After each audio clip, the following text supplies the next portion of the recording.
Hello everybody, welcome to EPG Pathshala. Today we'll be looking at module 1 of the paper Victimology. The module we'll be looking at today is the impact of victimization. The learning objectives of this module would be to understand the various impacts of victimization. The impact of physical victimization, the impact of psychological victimization, and the impact of financial victimization. We'd also be looking at the post-traumatic stress disorder. And lastly, at the secondary victimization. What is the impact of victimization? The impact of victimization is a direct reaction to the outcome of the crime. The sufferings and harm that the victims of crime experience may be grouped into 3 distinct categories. First would be physical victimization, the psychological victimization, and the financial victimization. Research shows that when victims do not receive suitable treatment in the aftermath of the crime, the physical, psychological, and financial impact of victimization causes long-lasting damage. The necessary physical, financial, and psychological support and appropriate assistance help them reconcile with the victimization and move forward. The most important reason why the impact of victimization has to be addressed is that if they do not reconcile with their victimization, there are chances of these victims turning into offenders. The assistance they need in the aftermath of the victimization may be provided by the criminal justice system or by the NGOs. But when the system that has caused their victimization in the first place, by failing to protect them from the crime, once again victimizes them by failing to provide necessary assistance, then the victims suffer secondary victimization. Now let's have a look at the theoretical framework of this impact of victimization. Research shows that the ill effects of the various types of impact of victimization, if not addressed, can continue to harm the victim and the society for a lifespan. One of the greater dangers of ignoring the impact of victimization is that when the victim is unable to cope with the victimization, he turns into an offender, wherein the victimization becomes the cause of another crime. Therefore, it may be categorically stated that victim assistance to reduce the impact of victimization is indeed crime prevention. Now, let's have a look at the picture on the screen. In the aftermath of the crime, when there is no victim assistance provided to the victim will not report the crime.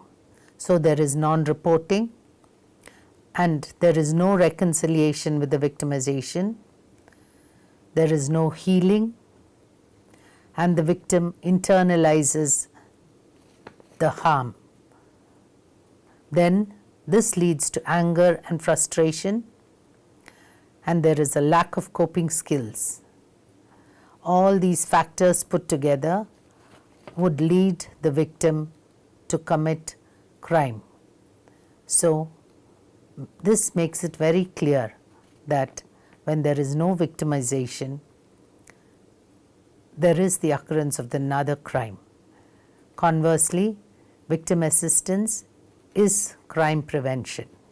Having said this, now let us look at the victim's behavioral response to the victimization. Let's focus on the picture on the screen. This picture depicts the victim's thinking, feeling, and what the victim experiences as well. First, the victim thinks, why me? What if? If only. Why did this happen to me? What if I had not gone to that particular place at that particular time? Or if only I had someone to protect me. The victim also has many feelings, like feeling extremely fearful, angry and resentful, feeling anxious, violated and vulnerable. The victim feels embarrassed about some details of the event. The victim feels guilty about his actions or reactions. And the victim feels alone, disconnected and different from others. The victim feels scattered and is unable to focus on work or daily activities. The victim also goes on to having nightmares, having headaches, changes in appetite, and recurring thoughts and difficulty in concentrating. So the diagram on the screen showed us the behavioral responses to the impact of victimization. So crime is usually experienced as more serious than just an accident or similar misfortune. It is difficult to come to terms with the fact that the loss and the injury have been caused by the deliberate act of another human being. At the same time, it is evident from research and experience that it is impossible to predict how an individual would respond to a particular crime. There is, among other things, shock, denial, disbelief. Initially, the victim might find it difficult to believe that they have become a victim of the crime. They may even pretend that it did not happen at all. These reactions can last for a few moments, or they may be present for many months and even years. It is not uncommon for victims to assume a childlike state and may even need to be cared for by others for some time after the victimization.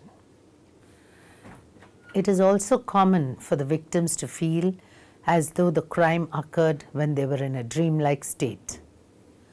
Once the initial shock of the crime has worn off, victims may experience other emotions such as anger, fear, frustration, confusion, guilt, shame, and grief. Anger or rage. Victims may be angry with God, with the offender, with the service provider, with the family members, with friends, and the criminal justice system, or even with themselves. Many victims experience strong desire for revenge or getting even. These strong emotions are often disapproved by the rest of the society, which can leave the victim again feeling like an outcast. It is certainly justified for victims to feel anger towards the person or the people who harmed them. They also have fear or terror. It's also common for victims to feel terror or fear following a crime that involved a threat to one's safety or life, or someone else a victim cares about. Fear can cause a person to have panic attacks if they are ever reminded of the crime.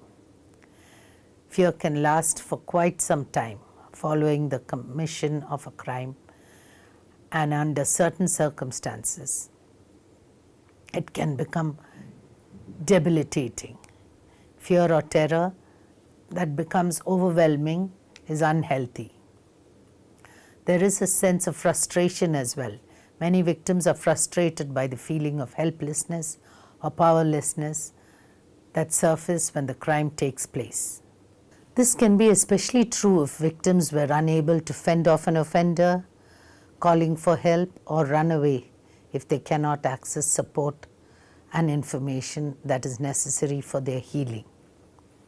There is confusion as well. Victims of crime may become confused if they are unsure of what actually happened, as crimes often occur quickly and are chaotic. Victims might also become confused while searching for answers to questions like, why did this happen to me? There is also guilt or self-blame. Blaming oneself is common. Many victims believe they were in the wrong place at the wrong time, if the victim does not have someone to blame. Guilt is also common when no offender is found. Later on, when reflecting upon the crime, victims might feel guilty for not doing more to prevent what happened. Lastly, some victims will experience survivor guilt. If a loved one is murdered, the surviving family member and friends might even blame the victim, and the victim may blame themselves, particularly victims of sexual abuse, assault, or domestic violence. Again, in crimes involving sexual acts, offenders often degrade the victim by making them do humiliating things. Victims of rape, for example, have long-lasting feelings of being dirty, and those feelings cannot be washed away. Some victims even feel self-hatred because they believe that they can no longer be loved by those who were close to them. Another reaction would be grief or sorrow. Intense sadness is often the most powerful long-term reaction to crime. It is common for the victims to become depressed after a crime occurs. Looking at the recovery, behavioral responses might include increased alcohol or substance abuse, fragmentation of social relationships, avoidance of people and situations associated with the crime, and a kind of social withdrawal. Many people, there follows a period of reconstruction and acceptance. This leads to normalization or adjustment. The early stages of coming to terms with a crime are often characterized by retrospective thinking. This crucial stage in recovery involves victims accepting fully the reality of what happened. Cognitive restructuring may be required, in which victims reinterpret their experience to ameliorate the effects of crime and possibly find an explanation for what has happened or evaluate the event as leading to personal growth. The boundaries between these different stages are never as clear-cut as suggested here, and the divisions intended as an aid to understanding the process rather than categorical descriptions. Equally, victims may not progress smoothly through the stages, but may oscillate times between them. The extent to which individuals may be affected by crime will vary enormously. At one extreme, people may shrug off serious crimes with no noticeable effects, while at the other extreme, they become stuck at a particular stage and never move on. The impact of crime, victimization, generally is experienced in at least three different ways: the physical impact, the psychological impact, and the financial impact. Now let's look at the physical or the physiological impact. Injuries can be both external and internal in nature. The physiological anxiety, including rapid heart rate, hyperventilation, and stomach distress. The physical injuries such as gunshot wounds, lacerations, broken bones, sprains, and burns. Physical injuries that lead to other health conditions such as heart attack, stroke, fractures, and loss of dexterity. increased risk of cardiac distress, irritable bowel syndrome, and chronic pain. There might be permanent disability as well, like disfigurement, immune disorders that increase the potential for infectious diseases, substantial lifestyle changes, including restriction of activities once enjoyed. There might be lethargy and body fatigue, sleep disorders, loss of appetite or excessive appetite, or eating disorders. There could be decreased libido and sexual dysfunction. There might be inability to work, increased risk of future victimization.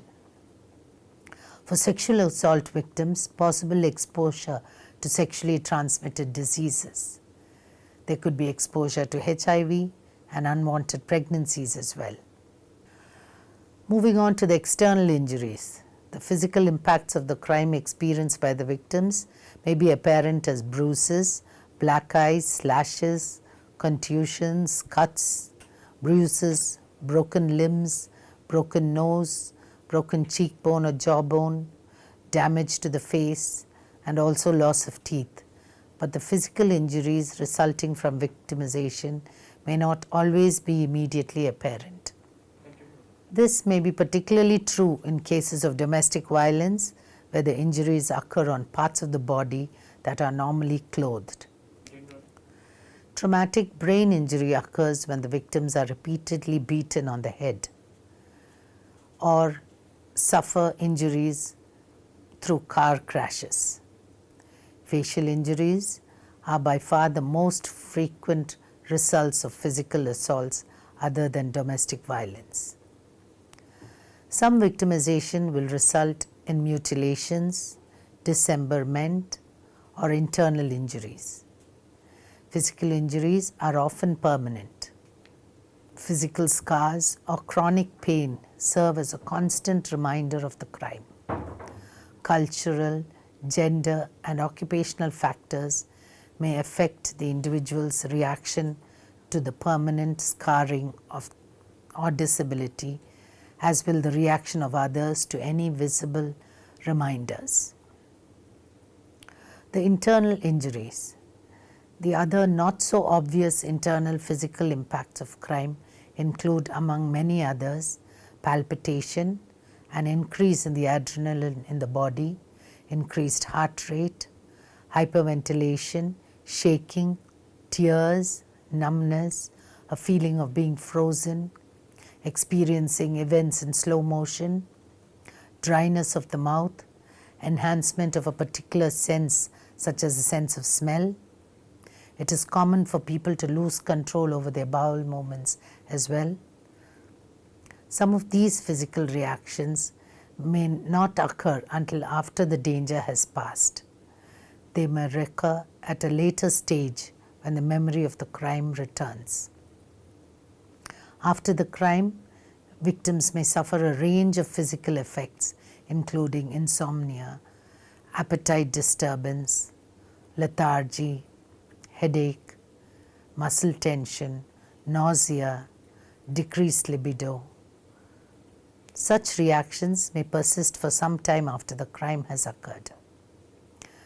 There is some evidence that victims of attempted homicide contract chronic diseases, including cancer, heart disorders, and diabetes.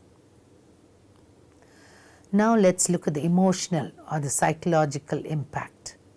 Victims experience shock, terror, feelings of unreality, feelings of numbness, confusion, helplessness, fear, anger or rage, grief or intense sorrow, enhancement of a particular sense, example, hearing, sense of smell, sense of sight, etc. Anxiety, including terror, helplessness, and feeling out of control. There might be difficulty in trusting self or trusting others. Depression, panic symptoms, anxiety disorders like panic disorder, obsessive compulsive disorder, the inability to concentrate, guilt and self-blame, shame, preoccupation with the crime, concerns about personal safety, problems with important relationships, social withdrawal, concerns about being believed, concerns about being blamed. There could be negative changes in belief systems, increased feelings of vulnerability. There could be increased risk of alcohol or other drug abuse. There could be isolation. There could be persistence avoidance of things associated with a traumatic event. There could be suicide ideation. And last but not the least, PTSD, post-traumatic stress disorder. Now let's move on to the financial impact.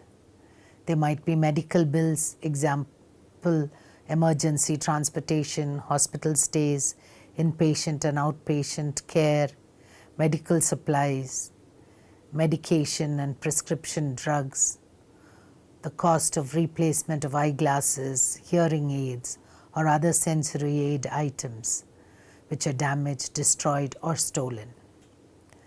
There could be the cost of rental and related costs for physical mobility, for equipment, ramps, crutches, etc.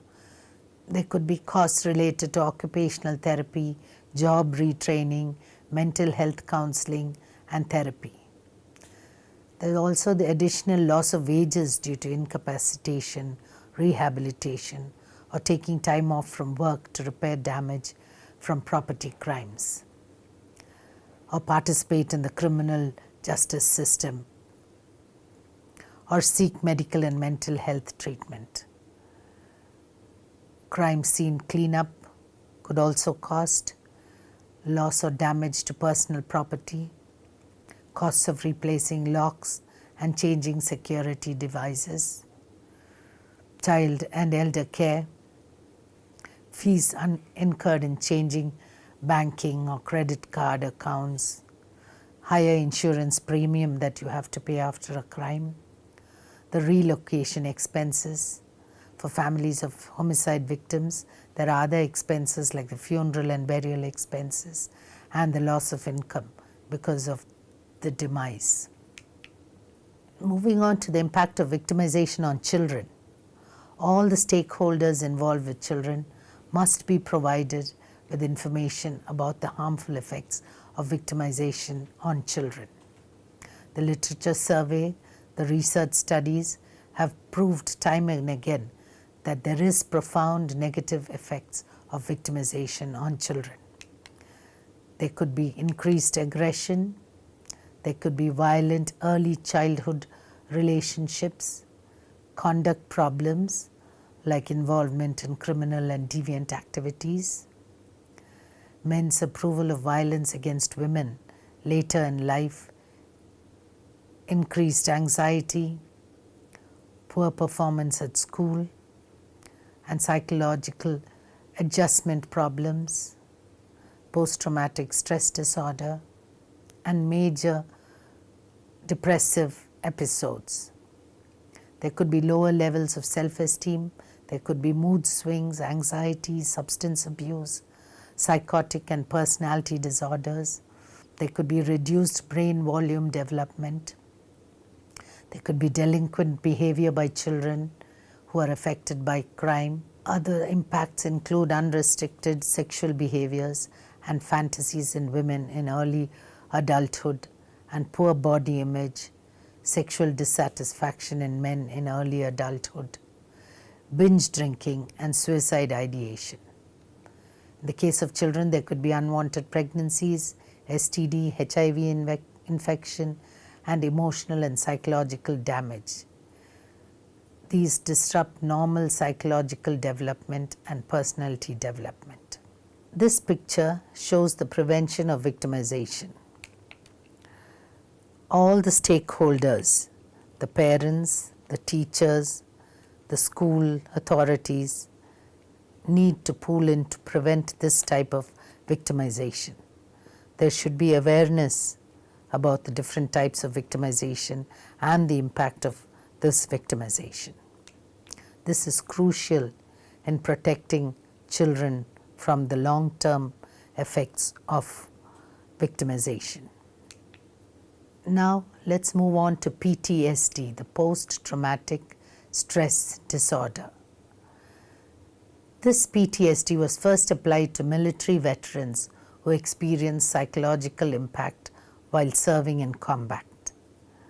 Later, researchers started applying this syndrome to crime victims as well. Being a victim of crime does not necessarily mean that an individual will develop PTSD. If victims receive appropriate crisis intervention, the chances of developing PTSD are reduced. For individuals with PTSD, the traumatic event remains, sometimes for decades or a lifetime, a dominating psychological experience that retains its power to provoke panic, terror, dread, grief or despair, as manifested in daytime fantasies, traumatic nightmares, or psychotic reenactments known as PTSD flashbacks. The avoidant numbing criterion consists in symptoms reflecting behavioral, cognitive, or emotional strategies by which PTSD patients attempt to reduce the likelihood that they will either expose themselves to traumatic mimetic stimuli or, if exposed, to minimize the intensity of their psychological response. Their behavior strategies include avoiding any situation in which they perceive a risk of confronting such stimuli. The symptoms encompassed by the hyperarousal criterion most closely resemble those observed in panic and generalized anxiety disorder. Some recognizable symptoms of PTSD are avoiding previously pleasurable activities, constant flashbacks, intrusion of thoughts, extreme tension and anxiety, sleeping disorders, continued nightmares, irritability, outbursts of anger, non-responsiveness or lack of involvement with the external world. There could be prolonged feelings of detachment or estrangement of others. PTSD is a very complicated diagnosis, and the presence of any of the above mentioned symptoms does not mean that a person is suffering from PTSD. PTSD arises as a delayed or protracted response to an exceptionally stressful event. It usually starts within a few days or few weeks of the traumatic event. The course fluctuates in severity, and although most victims recover, some continue with symptoms for years or even for a whole lifetime. Furthermore, there is evidence of intergenerational transmission, whereby the children of survivors of trauma also exhibit PTSD symptoms. Finally, let's move on to what is secondary victimization. This secondary victimization refers to victimization that occurs not as a direct result of the criminal act, but through the response of institutions and individual to the victim. Institutionalized secondary victimization is most apparent within the criminal justice system. The frontline professionals who deal with the victims in the immediate aftermath of the crime. Secondary victimization occurs from criminal justice system and society as well. Victims not only have to struggle with primary victimization after the crime, but they must also battle with the secondary victimization. This occurs when there is lack of proper support. This can be caused by friends, family, and most often by the professionals who the victim encounters as a result of the crime. Law enforcement officers, prosecutors, judges, medical personnel, social service workers, the media, coroners, clergy, and even mental health professionals can cause secondary injuries. Those individuals may lack the ability or training to provide the necessary comfort and assistance to the victim. Often, these individuals blame the victim for the crime. Failing to recognize the importance of the crime or to show sympathy and empathy can be damaging to the victim's self-worth and the recovery process as well. At times, it may amount to a complete denial of human rights to victims from particular cultural groups, classes, or a particular gender, through a refusal to recognize their experience as criminal victimization.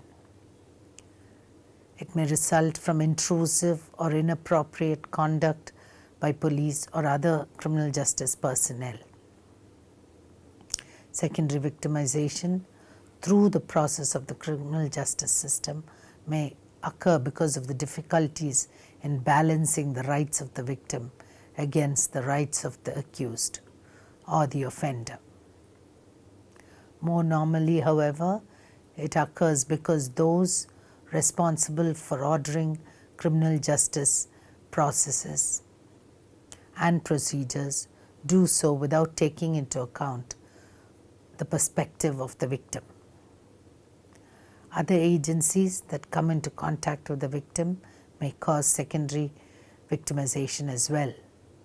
Hospital policies and procedures may restrict relatives' access to the body of a loved one, causing secondary victimization.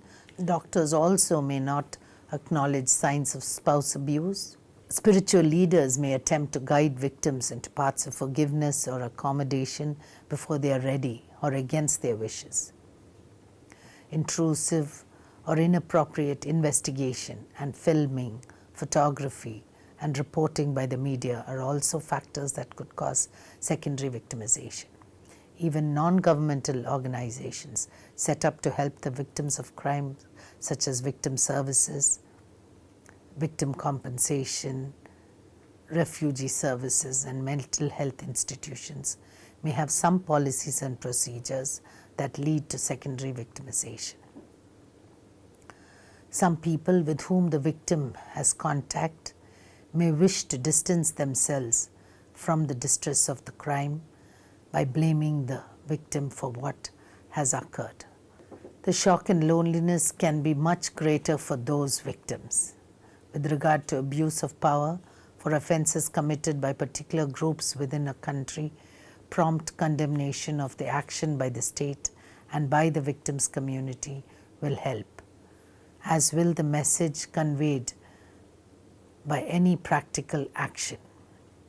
Where the offender is the state itself, the groups to offer support may consist of people sharing the characteristics of those who have been victimized. Moving on to the conclusion, therefore, in order to have a better understanding of the aftermath of the criminal victimization, one must begin to accept the reality that crime is random, senseless, and can happen to anyone, regardless of the precautions that are taken to prevent being victimized. One must also understand that a victim's life is turned upside down when he or she becomes a victim of crime. So, in order to help the victims learn to trust society again and to regain a sense of balance and self-worth, all those who come in contact with the victims have to be educated about the impact of victimization.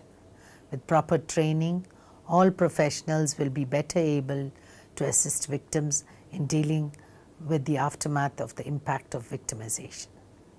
If victims are to recover from the event, it is crucial that they are provided with the proper support during the initial impact stage and throughout the criminal justice system process. Immediate crisis intervention is needed. Trained crisis interveners should inquire about the victim's welfare by asking if they feel safe and ensuring victims that they are safe. If that is true, determining the crisis intervener needs to assure the victim that they were not at fault. If these initial and crucial steps are missing, the impact can have long-term effects on the healing and the recovery process. After experiencing the initial traumatic reactions to victimization, victims will most likely undertake the task of rebuilding their equilibrium. Their lives will never be the same, but they begin to regain some form of control and a sense of confidence. Every victim's experience is different, and the recovery process can be extremely difficult. It can take a few months or years or even an entire lifetime, depending on the variables involved. The road to recovery is very similar to a roller coaster with unexpected ups and downs. If victims have difficulty rebuilding or finding a new equilibrium, they may suffer from a long-term crisis reaction or from post-traumatic stress disorder. Victims never completely forget about the crime. The pain may lessen and even subside, but their lives are changed forever. Victims who suffer from long-term crisis reactions can be thrown back into initial crisis reactions by what are known as triggers.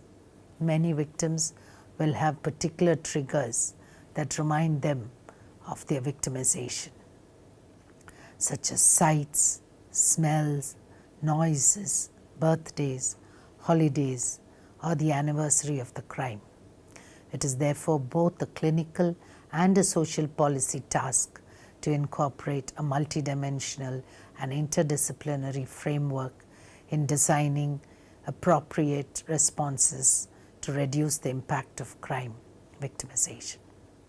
Moreover, India, as a signatory to the UN Declaration on the Basic Principles of Justice for Victims of Crime and Abuse of Power, has its commitment to victims of crime and should show a political will to take forward the cause of victims and ensure access to justice, fair treatment, restitution, compensation, and assistance to all victims as envisaged in the UN Declaration.